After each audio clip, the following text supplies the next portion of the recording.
Thank you, Hari, and appreciate your concern.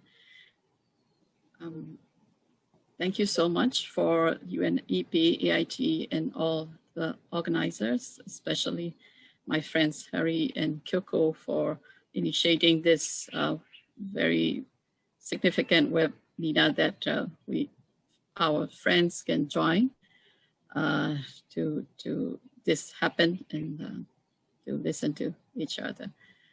So I would like to share that what I am doing at home in the heritage conservation sector and try to relate with the secular economy. So in the normal circumstances of the building construction, that this is what everyone is in function. That's we got the resources that is immovable like land, but which is not replaceable. And then what we extracted from the environment in the manufacture. So all these resources, and then we use it in the planning and design. And then the construction is to implement. And then we use the building for operate and use for its life term, and then maintain to lengthen its life. And then one day it's to the end and decay. And then most of the cases, it will be demolished to become the waste. But once the building is in the good quality and then built with a good design and good construction method or materials, when it was being built, then we can break up this process by replacing with the conservation. That's in the building sector conservation. And that is very important that we can reuse. We can, first is to, we can maintain the building, because the lifetime of the building can span 3 or 4 generations or even more. The very important building, the cultural heritage, can stay longer than the number of 100 years. So the building can outlive for many of the generations. And to break up this one, to replace with a reuse or renovation, we have a very important components in this, as Hari explained in the beginning. That's most important, of course, is governance in heritage conservation. If it is protected by law or the regulations, or even with the government wills and very strong policy, that would be more than sure to conserve the existing urban heritage, which consists of built heritage, natural heritage, and many related cultural, both tangible and intangibles. So the governance structure, governance policies, and the regulation being used are very important. Here I have listed some that quality management. I think many of my friends have been already mentioned how that is being important in the governance sector. And of course, education. This is what we, civil society, NGO, are doing. We advocate that heritage conservation is very important in urban development, especially when the whole global trend is going towards a sustainability, that we are not going to use our resources or energy for building all new, but we can reuse many of them and extended their life for many other years. And then we are not feeling displaced by reusing them, renovating them, and maintaining our urban atmosphere.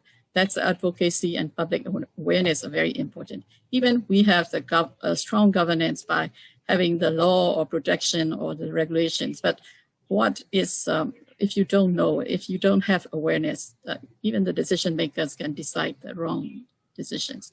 And technology is also very important. In the building conservation, you have to have the guidelines, the clear guidelines and policies, and then the materials or the techniques or the scales are very, very important to understand the significances of the heritage places and heritage places first, and then how to renovate or reuse in the right way, especially like heritage impact assessment, or you have to understand all these procedures and the technical knowledges. And here in the right side, I have put the various stakeholders in this process. They are both beneficiaries as well as they are very strong actors. For example, city council are very important in allowing the new projects or the new building or deciding what to demolish or what not to demolish or what need to be left or where the new development should be or which part of the city should be maintained as possible in order not to disturb the urban landscape. So they have to produce bylaws or statutory listing or any connection. So, and then they also have that a lot of benefits as well out of this process. So that the physical, economic, social, and cultural infrastructure, not only that for the city future, but heritage conservation is a very important component in the city future. Next. So in next slide, Harry. And for in Yangon, from our experience, we are NGO nonprofit, and we try to advise on the city council or the region government on the technical assistance, and we do mostly on the heritage advocacy for the public as well as for all these stakeholders.